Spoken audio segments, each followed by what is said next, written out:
এবার আইডিএলসি বাণিজ্য বার্তা।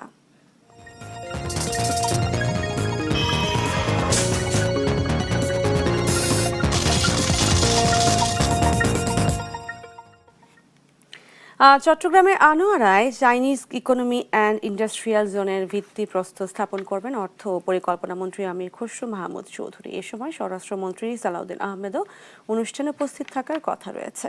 সোমবার সকালে কর্ণফুলী নদীর দক্ষিণ পাশে নির্মিত হচ্ছে Chinese economic and industrial zone CEIZ।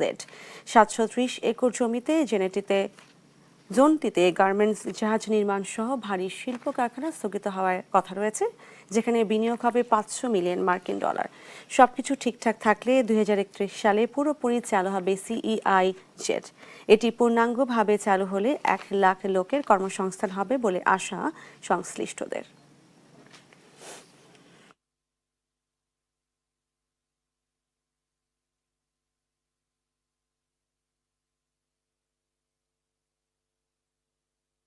উদ্যোক্তা হবার স্বপ্ন পূরণে সবাই মিলে যায় খুশির মিছিলে।